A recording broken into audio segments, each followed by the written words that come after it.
नमस्कार दोस्तों, स्वागत है आपका आपके अपने ही चैनल स्टडी फॉर सक्सेस में। और आ चुका है आपका जो इंतज़ार हो रहा था, उस इंतज़ार की घड़ी कंप्लीट हो गई है, पूरी हो गई है।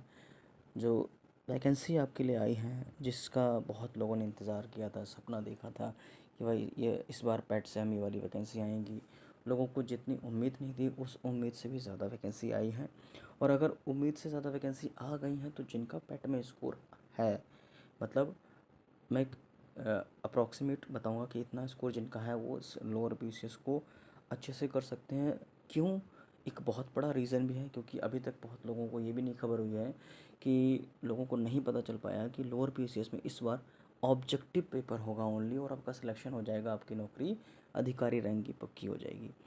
तो आप लोगों को एक बार सिलेबस ज़रूर देख लेना है, क्योंकि पीछे सालों में जो पिछले वर्षों में एग्ज़ाम्स लोअर पीसीएस के होते थे, उसमें डिस्क्रिप्टिव पेपर लिखना पड़ता था।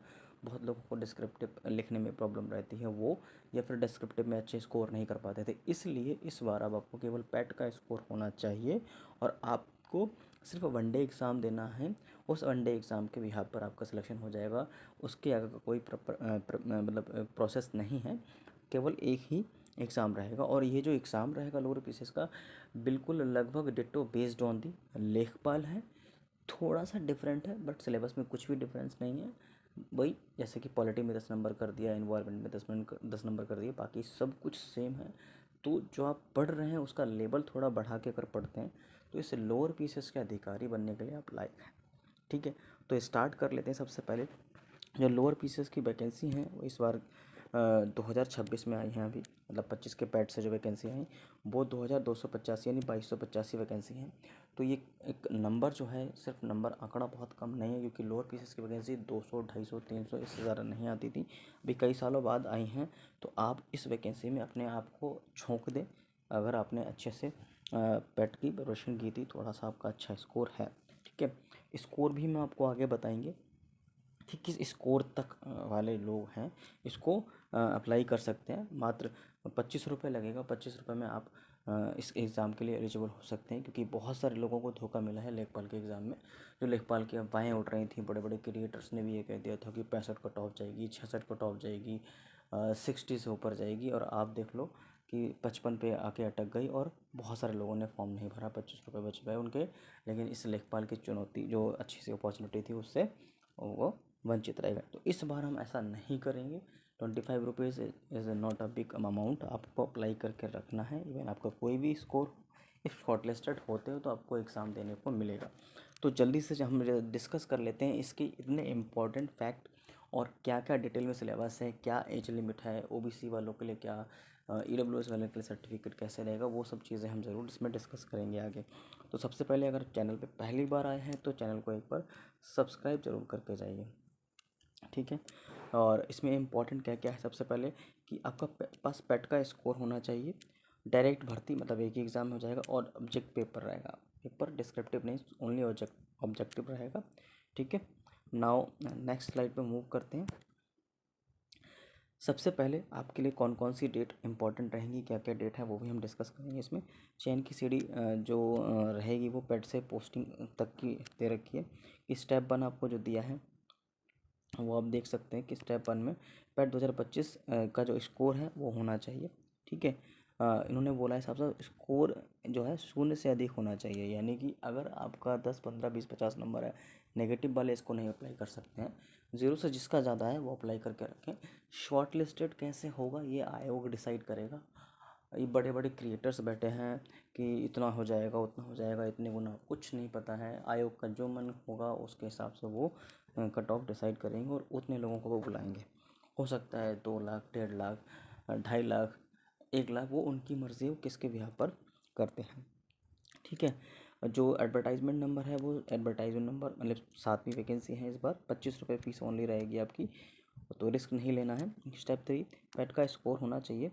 और जो लगभग जनरली उनका ऑन पेपर रहता है कि 15 गुना बुलाएंगे, बट नहीं, लगभग 40 45 50 गुना तक वो बुला लेते हैं। स्टेप 4 जो आपका है, 100 नंबर का पेपर एमसीक्यूज बेस्ड रहेगा, और केवल मुख्य परीक्षा जो है फाइनल मेरिट लेकर आपको सिलेक्शन या ट्रॉफी आपके हाथ में आ जाएगी, जो आपके हाथ में हो जाएगी। तो ये जो इंपॉर्टेंट चीज़ें थी वो ज़रूर ध्यान रखना। ठीक है, नेक्स्ट आगे बढ़ते हैं स्लाइड पर।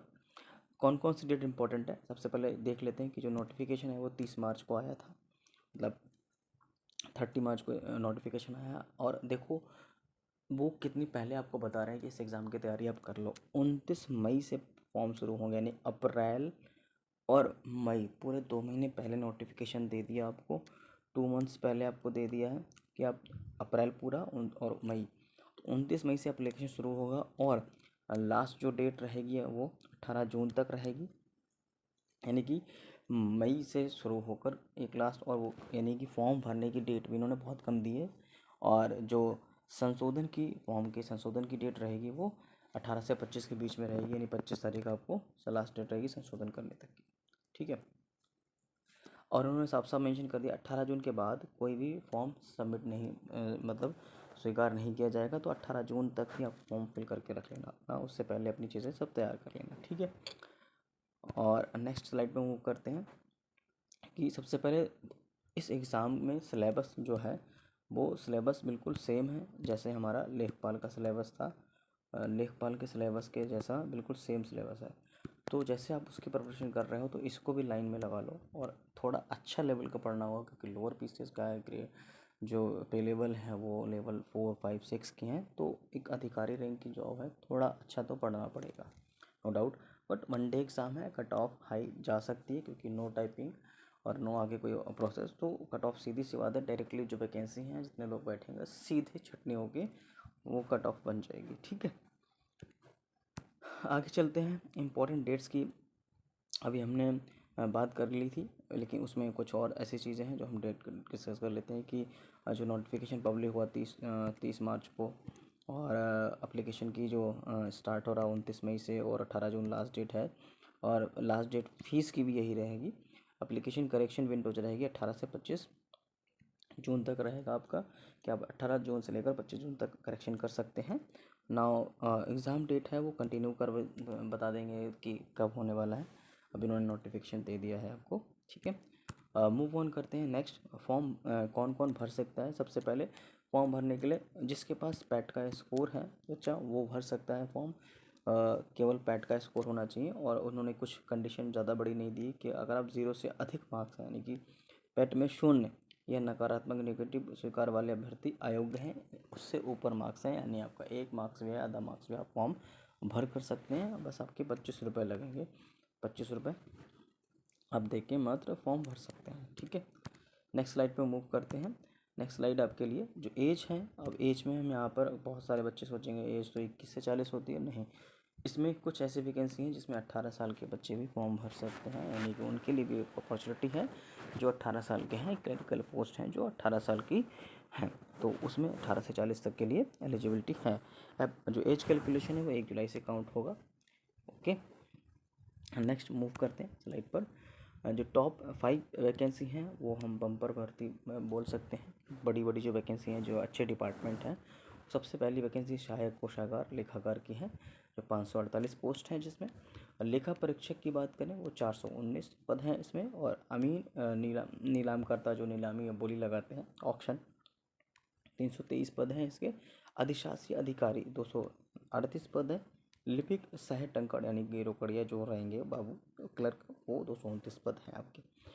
सभी वैकेंसी यानी कि जो 2285 वैकेंसी उसमें 1757 पद केवल इस वाले में है जो टॉप की वैकेंसीज हैं। ये टॉप की वैकेंसी इनके लिए फ़ाइट बहुत सारे लोग करेंगे, इसलिए जो पीसीएस वाले लोग भी हैं वो अगर पेट दे के बैठे होंगे वो भी इस काम में पार्टिसिपेट करने वाले होंगे ना। बात करते हैं कि जो एलिजिबिलिटी है वो सामान्य स्नातक वाले ही इसमें फॉर्म भर सकते हैं, यानी ग्रेजुएशन जिनके पास है वो लोग फॉर्म भर सकते हैं। इसमें सबसे पहले आपके पास जो अमीन नीलामीकर्ता की स्नातक चाहिए, सहायक चकबंदी के लिए भी स्नातक चाहिए, सहायक प्रबंधक कर तकनीकी के लिए भी स्नातक चाहिए, विशेष मांग यानी एक्स्ट्रा स्किल इसमें किसी में कुछ भी नहीं चाहिए, ठीक है। नाउ मूव करते हैं नेक्स्ट स्लाइड पे। कॉमर्स अकाउंट वालों के लिए जो पोस्ट है वो कौन कौन सी हैं, अब ये देख लो। कॉमर्स अकाउंट वालों के लिए स्पेशल पोस्ट भी हो सकती है, बीकॉम या इसमें डिग्री वालों के लिए 900+ पदों पर शानदार मौका आया है इसमें। ये सहायक लेखाकार जो कोषागार रहेंगे वो, और ये स्थायी यानी फिक्स हैं इसमें, क्योंकि कुछ वैकेंसी अस्थायी भी हैं जिनको बाद में 2 साल प्रोबेशन कंप्लीट होने के बाद स्थायी बना दिया जाता है, चाहे वो स्पेशली जो 2000 मतलब अब देखेंगे तो 2016 में भी जो लेखपाल की चकबंदी की हुई थी वो प्रोबेशन पे थी, यानी कि यूपी में जो भी वैकेंसीज आती हैं तो कुछ स्थायी कुछ अस्थायी होती हैं। तो जो स्थायी होती हैं वो तो परमानेंट होते हैं स्टार्टिंग से ही, जो अस्थायी होती हैं उनका 2 ईयर का यानी 2 साल का प्रोबेशन पीरियड चलता है। उस प्रोबेशन पीरियड में अगर वो कुछ गलती करते हैं तो उनको निष्कासित कर दिया जाएगा या फिर वो परमानेंट नहीं किया जाएगा। ये चीज़ आपको ध्यान में रखनी है। तो जो लेखा परीक्षक की वैकेंसी है वो 419 है, जिसमें आपको कॉमर्स चाहिए, ये भी फिक्स वैकेंसी यानी स्थायी है ना। मूव करते हैं नेक्स्ट स्लाइड पर। ओ लेवल जो वाली वैकेंसी है, ओ लेवल वाले लोगों के लिए डाउट है बहुत सारे कि कंपलसरी चीज़, जैसे कि आपकी यूपी में अकाउंटेंसी वाली जो पोस्ट आती हैं अकाउंटेंट की, लेखाकार की, उसमें ओ लेवल स्टार्टिंग से ही कंपलसरी है। अगर ओ लेवल नहीं है तो आपको जॉब नहीं मिलेगी। बट यहाँ ऐसा कुछ मेंशन नहीं है, इसमें कुछ वैकेंसी ओ लेवल की हैं, बाकी सारी नॉन ओ लेवल की वैकेंसी हैं। और ये ओ लेवल वाली वैकेंसी जो हैं उनमें भी आपको ओ लेवल का सर्टिफिकेट पहले पे होना कंपलसरी नहीं है, जैसे कि ओबीसी और इन सब के सर्टिफिकेट पहले मांगते हैं, वैसे नहीं। क्योंकि इसमें आपको क्या है, ओ लेवल वाली वैकेंसी में आपको एक टाइम ड्यूरेशन देंगे, जैसे कि थोड़ा रिलैक्स मिलेगा आपको, आपका सिलेक्शन हो भी गया उसके बाद भी आपको एक टाइम देंगे कि आपको 1 साल या 2 साल के अंदर ये सर्टिफिकेट कंप्लीट करके देना है। अगर आप नहीं दे पाते हो तो आपको उस जॉब को ज्वाइन तो करवा दिया जाएगा बट आपको परमानेंट नहीं किया जाएगा, या उसके बाद भी आप कर सकते हो, एक्सटेंशन मिल जाता है, तो वो आयोग के ऊपर डिपेंड करेगा। तो ओ लेवल को लेकर बहुत सारे बच्चों को जो डाउट था वो डाउट आई होप यहाँ क्लियर हो गया होगा। इसके बाद भी अगर कोई डाउट है तो आप मुझे कमेंट में लिख सकते हैं, हम उसका रिप्लाई आपको ज़रूर से दे देंगे, ठीक है। तो ओ लेवल की वैकेंसी के बारे में सारा डाउट क्लियर है जहाँ तक है। बात करते हैं मुख्य परीक्षा का जो पैटर्न रहेगा, यानी कि जो अभी लोअर पीसीएस की परीक्षा होगी उसमें क्या क्या रहेगा। प्रश्नों की संख्या की बात करें तो ये 100 प्रश्न होंगे, ठीक है। और 100 प्रश्न एमसीक्यूज बेस्ड होंगे सारे के सारे, जिसके लिए 100 नंबर यानी एक क्वेश्चन के लिए 1 मार्क्स रहेगा। कुल समय 120 मिनट यानी 2 घंटा, समय की कोई कमी नहीं रहेगी, समय भरपूर होगा कि रीजनिंग में मैथ्स इतनी ज़्यादा नहीं आ रही है। 5 नंबर के एलिमेंट्री मैथ्स है, ओनली 5 नंबर की रीजनिंग है, तो इसमें ऐसा कुछ भी नहीं है कि बहुत बड़ी DI आ रही हो तो आपका टाइम कंज्यूमिंग होगा। पेपर बहुत पहले भी हो सकता है, इतना टाइम बच जाएगा आपको। लिखित परीक्षा एक ही शिफ्ट में एक सिंगल शिफ्ट में होगा, ठीक है। इस चीज़ को भी आपको ध्यान में रखना है, वो तो फिलहाल आयोग के ऊपर है। इसके अकॉर्डिंग फॉर्म ज़्यादा होते तो देखा जाए, वरना एक ही शिफ्ट में उन्होंने मेंशन किया। नेगेटिव मार्किंग का जो है वो उसका प्रावधान है 1/4 यानी 25% नेगेटिव मार्किंग रहेगी, ठीक है। 0.25%। तो अगर आप गलत क्वेश्चन कर रहे हैं तो वो आपका नेगेटिव जाएगा। तो इसलिए ध्यान रखना है कि ऐसे नहीं सोचना है कि आपको ज़्यादा से ज़्यादा अटैम्प्ट कर देने हैं 100 के 100 और आप नेगेटिव में आ जाओ, क्योंकि इस वैकेंसी में मतलब बहुत समझदार, बहुत पढ़े लिखे बच्चे स्पेशली पीसीएस लोग पीसीएस की तैयारी कर रहे हैं। ये लास्ट ईयर जो लेखपाल में कुछ नंबर से रहेगा, भूत बैठेंगे, भूत धुरंधर बैठेंगे इसमें। जो धुरंधर 2 आई है उसके आगे वाले भी धुरंधर के धुरंधर 3 वाले बंदे बैठे होंगे जो आपके कॉम्पिटिटर होंगे, तो थोड़ा सावधानी बरतनी होगी आपको, ठीक है, नेगेटिव मार्किंग के लिए। नाउ मूव करते हैं नेक्स्ट। जो 100 अंकों का विभाजन है, यानी कि हम पेपर का पैटर्न है वो क्या है उसे एक बार समझ लेते हैं। जिसमें 20% आपका लेखपाल में भी यूपीजी के है, वो यहाँ भी है, सेम पढ़ रहे हैं, कुछ अलग नहीं पढ़ना है, ठीक है। 15% यानी 15 नंबर टोटल कंप्यूटर के वहाँ लेखपाल में भी हैं, यहाँ पर भी हैं। और 65 अंक जो हैं वो इसमें डिफरेंट हैं, जिसमें कि 5 नंबर रीजनिंग और 5 नंबर मैथ। यहाँ एडवांटेज मिलेगी आपको 5 रीजनिंग और 5 एलिमेंट्री मैथ्स के, तो 10 नंबर ये अच्छे हो जाएंगे। बाकी और यूपीजी के जो है वो आपको मतलब आपके लिए बहुत ज़्यादा रामबाण रहेगा, ये वेटेज ज़्यादा दे सकते हैं, ये 2 पार्ट ये वाले, तो इनको सही से समझना है। नाउ मूव करते हैं नेक्स्ट स्लाइड पे। जो 65 नंबर है 65 मार्क्स, उसका जो ब्रेक डाउन दे रखा है वो किस तरह से दिया है। राज्य व्यवस्था यानी कि जो पॉलिटी रहेगी वो 10 नंबर की, अर्थव्यवस्था इकोनॉमी जो रहेगी वो 10 नंबर की, पर्यावरण रहेगा वो 10 नंबर का। तो ये भी वेटेज इन्होंने बढ़ाया है, जो लेखपाल में 5-5 नंबर का था उसका बढ़ा दिया है। लेखपाल में केवल पर्यावरण उन्होंने 5 नंबर का रखा था, पर्यावरण 10 नंबर का रखा था। यहाँ पर जो अर्थव्यवस्था है और राज्य व्यवस्था वो दोनों 10-10 नंबर की रखी। इसका वेटेज इसलिए रखा है क्योंकि ये अधिकारी लेवल की जॉब है, तो आपको पर्यावरण के बारे में, अर्थव्यवस्था के बारे में और पॉलिटी के बारे में अच्छे से जानकारी होनी चाहिए। जो वो एक्सपेक्ट करते हैं, आशा करते हैं कि आप अधिकारी बनने लायक हो तो आपको थोड़ी सी जानकारी होनी चाहिए, तो ये उन्होंने सिलेबस में वेटेज बढ़ाया है इसका। नाउ बात करते हैं जो छोटे छोटे टॉपिक है, 5 नंबर का इतिहास, 5 नंबर का भूगोल, 5 नंबर के विज्ञान, साइंस एंड टेक भी इसमें शामिल रहेगा। करंट अफेयर्स 5 नंबर का रहेगा। रीजनिंग गणित 5 नंबर की दे रखी है और हिंदी भी 5 नंबर की दे रखी है। तो ये आपके पास मोटा मोटी सिलेबस दे रखा है। सिलेबस को समझना बहुत ज़रूरी है। तो बच्चा लोग, हम ये कहेंगे कि आपने हमारी जो लेखपाल सीरीज़ की वीडियो थी, मतलब लेखपाल में जो सिलेबस है उसको लिए भी मैंने स्ट्रेटेजी आपको बताई कैसे, उसमें भी ब्रेक डाउन किया हमने पूरा सिलेबस का, पोस्टमार्टम करके आपको बताया कि कैसे कैसे सिलेबस आ रहा है। यहाँ पर भी सिलेबस हमने पूरा आपके सामने समझा के रख दिया है। आप चाहो तो इसका स्क्रीनशॉट ले सकते हो, और अगर पीडीएफ चाहिए तो कमेंट में ज़रूर मेंशन करना, हम पीडीएफ शेयर कर देंगे इसकी, ठीक है। तो सिलेबस अच्छे से समझ में आ गया लगभग 95%, लेकिन 100% सिलेबस वही है। थोड़ा चेंज है, वो फ़ायदेमंद ही आपका हो गया जो गणित इन्होंने बढ़ाई है यहाँ पर, ठीक है, वो चीज़। नाउ मूव करते हैं नेक्स्ट स्लाइड आपकी ये है, जिसमें आपका कंप्यूटर और यूपी जीके का हमने डिस्क्रिप्शन बताया है कि कैसे कैसे रहने वाला है। सबसे पहले यूपी जीके में देखेंगे तो यूपी का इतिहास हम सिंपल सा पढ़ ही रहे हैं, संस्कृति कैसे रही, त्यौहार कौन कौन से हैं, भूगोल, ज्योग्राफी क्या है, एग्रीकल्चर कैसे हो, उसका बिजनेस क्या है, उद्योग क्या है, राज्य व्यवस्था कैसे रही, यूपी की करंट अफेयर्स की घटनाएं। तो ये सब आपके यूपी जी के 20 नंबर में आ जाएगा। ना मूव करते हैं 15 नंबर जो कंप्यूटर के हैं, उसमें hardware software, M S Excel, M S का पावर पूरा सूट लेंगे। और इंटरनेट और एआई जो समय चल रहा है वो, बिग डेटा, मशीन लर्निंग और e governance, cyber security, IoT वगैरह सब इसमें शामिल है, मोटा मोटी जो सिलेबस है। नाउ मूव करते हैं नेक्स्ट स्लाइड पे। जो यूपी का ब्रेकडाउन है वहाँ पर हमने बताया था, यहाँ पर आपके लिए पूरा यूपी के मैप को क्या क्या दे रखा है कि आपको यूपी में हिस्ट्री में क्या क्या आएगा, आर्ट कल्चर एंड फेस्टिवल्स, हम टॉपिक्स बताने कि इन टॉपिक्स को अगर आपने कवर किया हिस्ट्री में, आर्ट कल्चर फेस्टिवल कवर कर लो, आपका अच्छा खासा क्वेश्चन मिल जाएगा। रीजनल लैंग्वेजेस एंड लिटरेचर से आपको बहुत सारे क्वेश्चंस मिल जाएंगे। Geography, environment and wild life से यूपी के बहुत सारे क्वेश्चंस मिलेंगे। इकोनॉमी, एग्रीकल्चर एंड इंडस्ट्री से मिलेंगे। Polity, administration and current events मिलेंगे। ये जो मेजर मेजर टॉपिक्स हैं यूपी के, वो आपके 20 मार्क्स कवर करेंगे। इन 20 मार्क्स को आप यहाँ से अच्छे से कर सकते हो, इस चीज़ को आप ध्यान रखें, ठीक है दोस्तों। नाउ मूव करते हैं नेक्स्ट स्लाइड पे। जो प्रिपरेशन की स्ट्रैटेजी है वो आप एक बार ज़रूर समझ लो। प्रिपरेशन की स्ट्रैटेजी तब आपकी हो पाएगी जब आपको सिलेबस का ब्रेकडाउन पता होगा, और सिलेबस का ब्रेकडाउन आप सभी को पता है कि एक ही चैनल पे मिलता है, वो है स्टडी फॉर सक्सेस पर। पूरे सिलेबस का पोस्टमार्टम हो जाता है अच्छे से। तो सबसे पहले आपको इसमें करना है कि समझना है सिलेबस क्या है, उसको समझ के किस तरह का सिलेबस है और कौन कौन सा मोटा मोटा सिलेबस है जो मेजरली सिलेबस में पहले कवर करना चाहिए। जैसे कि यूपी जीके पे हमें ज़्यादा फोकस करना चाहिए, फिर कंप्यूटर पे, क्योंकि दोनों जगह कॉमन है हमारा और वेटेज भी ज़्यादा है, ठीक है। Now current affairs daily habit अगर आप बनाते हो तो ज़्यादा बेटर रहेगा। नाउ उसके बाद प्रैक्टिस एमसीक्यू डेली, जो आपने टॉपिक पढ़े हैं एटलीस्ट उसके कुछ प्रैक्टिस एमसीक्यूज आप कर सकते हो। और mock test, previous year papers आप लगा सकते हो, क्या रहा है, स्पेशली मॉक टेस्ट आप जरूर लगाओ। तो ये स्ट्रैटेजी अगर आप रखते हैं तो आपको डेफिनेटली सफलता मिलेगी साथियों। इस चीज़ को समझ के रखना। हर चीज़ की में कंसिस्टेंसी ज़रूरी होती, कंसिस्टेंसी इज़ की टू सक्सेस, ये बात हमेशा गांठ बांध के रखना। नाउ मूव करते हैं, आपकी जो एक्शन प्लान है वो क्या रह सकती है, वो चीज़ आप यहाँ पर देख लेना, ठीक है।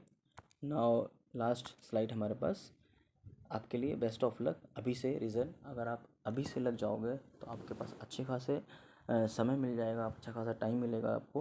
किसके लिए? आपके लोअर पीसीएस के लिए, क्योंकि इन्होंने नोटिफिकेशन अभी दिया है और लगभग 2 महीने बाद ये आपका एप्लीकेशन स्टार्ट करेंगे। तो बहुत सारी ऐसी चीज़ें हैं जो आपको अच्छा अपॉर्चुनिटी दे रहे हैं। और बेस्ट ऑफ लक चैम्पियंस सभी लोगों को, जिसने जिसने इस वीडियो को देखा है।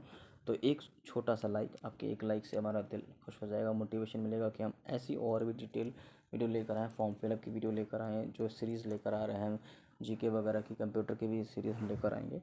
शेयर कर देना वीडियो अपने दोस्तों को जिनको समझ में आ जाए कि सिलेबस कैसे समझना है, ब्रेकडाउन अच्छे से। और सब्सक्राइब करके जो बेल आइकन है उसे ज़रूर से दबा के रखो, जब भी हम वीडियो डालें आपके पास पहुंच जाए सटीक। कुछ आपके पास डाउट, कुछ भी समस्या हो उसका एक कमेंट कर देना, हम रिप्लाई ज़रूर से करेंगे। और स्टडी फॉर सक्सेस में आपका फिर से एक बार स्वागत रहेगा, और आप इसको रेगुलर फॉलो करके बेल आइकन दबा के रखें, ठीक है। धन्यवाद, थैंक यू। अच्छे से पढ़ते रहिए और आगे अपनी स्टडी को जारी रखिए। बस कंसिस्टेंसी ज़रूर रखना है, और चैनल को सब्सक्राइब करके, लाइक करके, शेयर करें और बेल आइकन ज़रूर दबाएं। Bye, thank you.